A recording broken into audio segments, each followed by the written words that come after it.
Toi, Faure Gnassingbé, ton cas dépasse tous les cas d'analyse. Toi qui protèges des assassins, toi qui couvres des voleurs. Parce que les membres de ton gouvernement, ce sont tous des voleurs, des criminels, des assassins. Toi-même, tu es un sanguinaire. Toi-même, tu es un détourneur de fonds par excellence. Maintenant, tu veux extrader les dignes fils du Togo de leur pays d'accueil vers le Togo. Parce que quoi? Ils ont parlé, ils ont dénoncé, ils ont aspiré au changement. Parce que ça fait 58 ans que toi et ton père, vous avez emprisonné le Togo. Vous avez pris en otage le Togo. Vous avez kidnappé l'avenir. Vous avez séquestré l'avenir du peuple togolais. Tu veux les extrader. Pourquoi faire? Pour les torturer, pour les tuer, pour les maltraiter. Parce que c'est tout ce que tu sais faire à Faure Gnassingbé. Tout ce qui passe entre tes mains, tu les détruis. C'est ainsi que tu as détruit le Togo. Tu as détruit la vie des millions de Togolais. Tu penses que le monde ne sait pas qui tu es? Tu penses que ce pays-là, où tu es en train de négocier pour qu'on estrade nos jeunes, pour qu'on estrade les activistes, tu penses qu'ils ne savent pas qui tu es?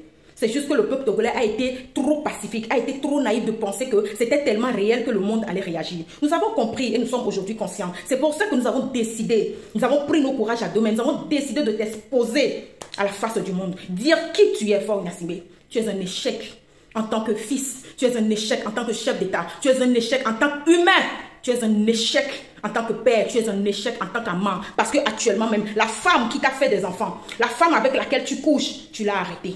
Tu as transformé le Togo en un laboratoire. Un laboratoire de coup d'État, un laboratoire de coup d'État constitutionnel, un laboratoire de répression, un laboratoire de 4e, de millième mandat, un laboratoire de quoi? D'assassinat, de torture. Tu as transformé le Togo en un laboratoire. Non seulement ça, tu as transformé le Togo en un abattoir où tu abats le peuple togolais. Tu abats le peuple togolais. J'ai beaucoup de choses à dire et avec amertume.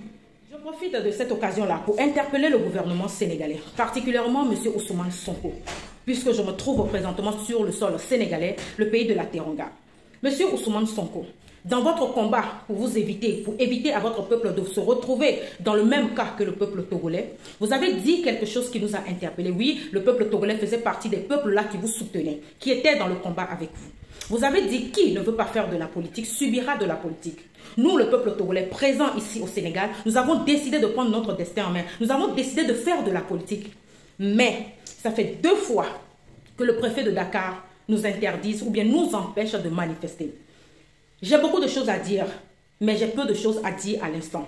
Monsieur Ousmane Sonko, vous êtes mieux placé pour comprendre notre douleur. Vous êtes mieux placé pour comprendre le combat que nous menons. Vous êtes mieux placé pour vous mettre à notre place.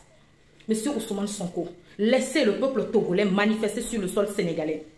Laissez-nous nous exprimer. Donnez-nous cette liberté d'expression qu'on nous a refusée chez nous, dans notre propre pays. Je vous interpelle pas en tant que Togolaise, mais en tant qu'Africaine, en tant que Noire, en tant que consoeur. Nous allons, dans pas longtemps, redéposer une demande de manifestation, car nous n'avons pas l'intention d'abandonner. Nous n'avons pas l'intention d'abandonner, parce que le peuple togolais est un peuple épuisé, est un peuple désespéré, est un peuple que je ne sais même pas. Je n'ai rien à vous apprendre parce que vous connaissez ce que nous vivons, vous connaissez notre histoire. Nous allons redéposer une nouvelle demande. Et cette fois, M. Ousmane Sonko, nous espérons vivement trouver gain de cause sur le sol sénégalais en tant que ressortissant togolais. Je vous remercie.